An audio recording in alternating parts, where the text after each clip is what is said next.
Olá, gente. Meu português não é perfeito, mas eu tenho uma mensagem queimando no meu coração. Deus tem me revelado muito sobre o espírito anticristo, em contraste à verdade que Jesus veio como ser humano nos últimos anos. Eu estou reconhecendo agora uma influência do espírito anticristo que está influenciando muito a igreja. É, Se eu tenho algo na minha mentalidade que me está impedindo, eu quero reconhecê-lo para andar na unção, para andar melhor com Jesus. Então, o apóstolo João, em 1º e 2º João, ele ensinou sobre o espírito anticristo.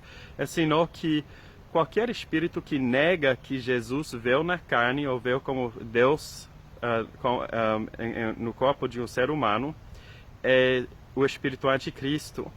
E podemos testar qualquer espírito entendendo que Jesus veio na carne. Se o espírito reconhece que Jesus veio como ser humano, o espírito é de Deus. Se o espírito negar que Jesus veio como ser humano, o espírito é anticristo. Então, eu estava conversando com algumas pessoas que estavam acusando o Bill Johnson de negar que Jesus é Deus.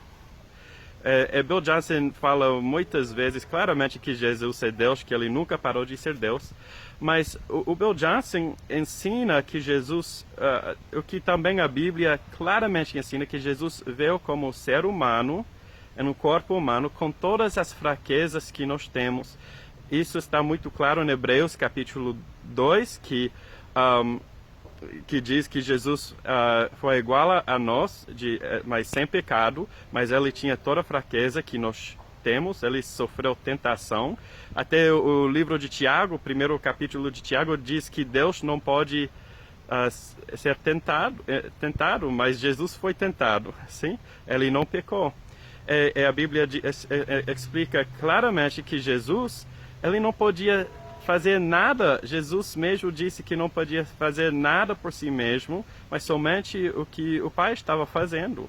Então Jesus vivia, ele tinha toda a fraqueza que nós temos, ele era santo, ele era Deus, nunca pecou, mas ele tinha que depender do Pai e viver em comunhão com o Pai, exatamente como nós, sim? E as obras, o que o Bill Johnson ensina, é que as obras, os milagres que Jesus fez, ele não fez esses milagres porque era Deus. Claro que era Deus, mas ele tinha que depender do Pai, como nós temos que depender do Pai para fazer esses milagres. E também qualquer pessoa que está andando em comunhão com Deus pode fazer as mesmas coisas. Jesus mesmo disse isso claramente em João 14:12, que aquele que acreditar nele fará as mesmas obras e até obras maiores. Sim? Então, o que Bill Johnson está ensinando à humanidade de Jesus é uma doutrina fundamental da nossa religião, é que Jesus era 100% Deus e 100% humano. Mas o que a Bíblia ensina sobre a humanidade de Jesus é que ele era fraco como nós. Ele tinha que depender do Pai como nós temos que depender do Pai e viver em comunhão com o Pai. Sim, Jesus foi fraco muitas vezes. Ele precisava ser fortalecido por anjos. Está na Bíblia. Essas pessoas estão tentando colocar a humanidade de Jesus contra a divindade de Jesus e dizer que Bill Johnson nega que Jesus é Deus, mas é uma coisa que Bill Johnson claramente afirma, que Jesus é Deus. Enquanto eu estava conversando com essas pessoas, estava entendendo que realmente era na teologia deles que tinha um problema muito grande, que eles não reconheciam a humanidade de Deus da forma que a Bíblia ensina. Sim, o problema não era a doutrina de Bill Johnson, o problema era a doutrina deles, porque a Bíblia diz que qualquer espírito que nega que Jesus veio como homem é anticristo. Mas então também eu comecei a ouvir, essas pessoas começaram a fazer afirmações também, como dizendo, mas Jesus não pecou porque era Deus. Mas nós sempre vamos pecar, nós sempre vamos cair porque somos humanos. eu comecei a entender que era o mesmo raiz. E depois vou colocar isso de uma forma que eu entendi que vai ficar muito claro que é a doutrina do anticristo, ok? Vocês talvez vão se surpreender, porque é a coisa que ouvimos muito na igreja e que nós pecamos porque somos humanos, sim?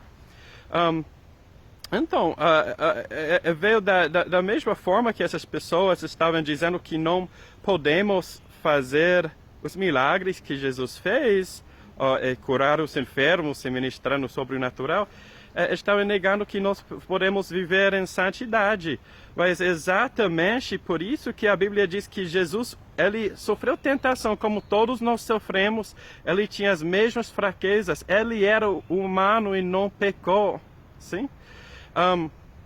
Então, o motivo, os gnósticos eram uma seita que negavam que Jesus veio na carne.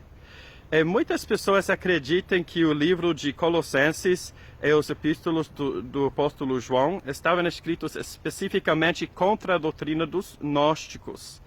O Agostinho era provavelmente o teólogo mais influente da história da igreja, mas ele era parte de uma seita dos gnósticos por quase 10 anos antes de virar crente.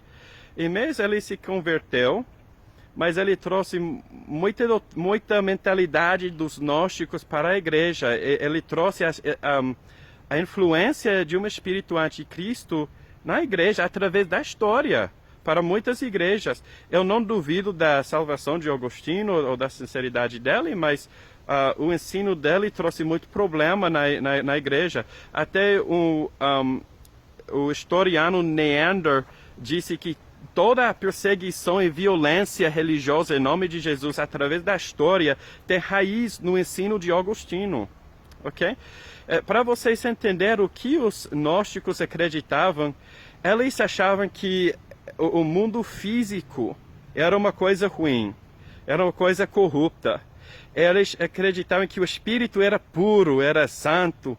Então, a salvação para os gnósticos era, a visão deles de salvação era se livrar do corpo, do mundo físico, escapar para ser puro espírito, sim? Então, a visão dos gnósticos era escapar do mundo físico, escapar desse corpo, que esse corpo é ruim, esse corpo é corrupto, o mundo físico é corrupto.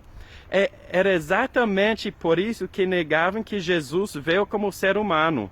Porque eles achando que ser humano era coisa ruim, o mundo físico, o corpo físico era coisa ruim, que o Deus Santo não podia ver como ser humano. Sim?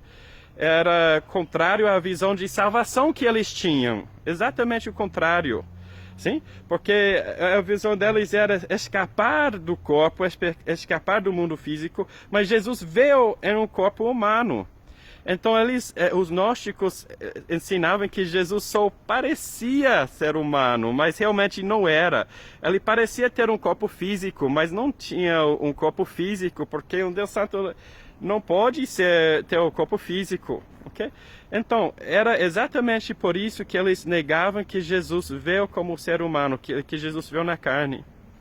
Então, quando Jesus veio como ser humano, ele trouxe redenção à humanidade. E a Bíblia diz em Romanos capítulo 5 que a morte veio através de Adão para todos os homens e todos nós pecamos. Okay? Jesus era o único homem que nunca pecou. Mas a redenção vem a todos os humanos através também de um homem. Escuta isso, a redenção vem através de um ser humano, de um homem, Jesus Cristo. E aqueles que acreditaram nele vão exercer domínio em vida, sim? Através de Jesus. Nesse corpo humano vamos exercer domínio em vida, domínio sobre o pecado, domínio sobre demônios, domínio sobre enfermidades, curar os enfermos, sim? Mas o importante entender com isso é que não somos pecadores porque somos humanos, ok? Ser humano não quer dizer que você é pecador, isso é gnosticismo, é a doutrina das pessoas que negaram que Jesus veio como ser humano, É precisamente isso. E depois Romanos capítulo 6, é muito bom ler toda a passagem, capítulo 5, vai ler todo Romanos, sim? Mas capítulo 5, capítulo 6. Capítulo 6 diz que quando fomos batizados, morremos ao homem velho e ressuscitamos com a novidade de vida, com o homem novo, com o homem do céu, com o homem sem pecado, o homem celestial, Jesus Cristo. Romanos capítulo 6 diz claramente que temos que nos considerar mortos para o pecado e vivos para Deus. Na conversa de muitos crentes ao redor, muitas vezes eu ouço os crentes falando como se fossem vivos ao pecado, se considerando vivos ao pecado. Nós somos humanos, nós vamos sempre pecar. Claro que somos justos pelo que Jesus fez, sim? Temos a posição de justiça por causa da obra de Jesus, mas nós vamos sempre falir, porque somos humanos. Estão se considerando vivos para o pecado, mas o Romanos capítulo 6 diz para se considerar mortos para o pecado e vivos para Deus. Então, dentro dessa mentalidade, é exatamente a mentalidade que levou os gnósticos a negar que Jesus veio como ser humano, dizendo, você é humano, você falha, você é pecador. Sim? A Bíblia nunca usa essa linguagem de pecador, vocês são pecadores. A Bíblia chama os crentes de santos. Santo é o oposto de um pecador. Mas o problema é que algumas pessoas dizem isso é só uma posição de justiça que temos, é a posição que temos com Deus, mas sempre vamos falir. Eu acredito que temos a posição diante de Deus de justos pelo que Jesus fez. Sim? É pela obra de Jesus, não é por nossas obras que podemos se aproximar a Deus, que somos justos. Mas tem um problema. A dádiva gratuita de justiça que recebemos de Deus, fala disso em Romanos 5, nos leva a exercer domínio. Ok?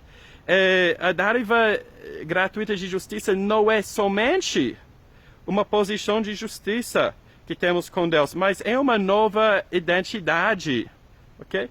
É uma nova criação, é uma nova identidade, é uma nova natureza. E a Bíblia diz que temos que considerar como um fato que morremos, já morri, aquela natureza de pecado. Não é uma coisa que eu estou morrendo cada dia, a Bíblia diz, no passado vocês já morreram. Porque quando foram batizados, vamos considerar isso como um fato. Eu morri para aquele velho homem. Eu morri para o homem que é egoísta, sim? Que vê as pessoas de uma forma pervertida. Sim? Agora, o natural para mim é ser santo. O natural para mim é olhar para as pessoas do jeito que Jesus fez. A primeira coisa que vem, minha natureza, não é mais pecar, sim? Não é mais minha natureza, eu sempre vou gritar como as pessoas, eu sempre vou chorar pelo que as pessoas fizeram comigo, em vez de chorar para as pessoas que estão enganadas e que não conhecem a Deus, sim? A minha natureza é viver em pureza, uma vida pura, olhar as pessoas com amor, ver as mulheres, as irmãs na igreja como irmãs, como mães, sim? De uma forma pura. Desculpa meu português, estou tentando me expressar. Mas quando temos a ideia de que sempre vamos pecar até morremos, sim? Eu sempre vou falir porque eu sou humano. Eu nunca vou estar completamente livre do pecado até morrer. Exatamente a doutrina de salvação que os gnósticos tinham, que eles olhavam para a morte ou para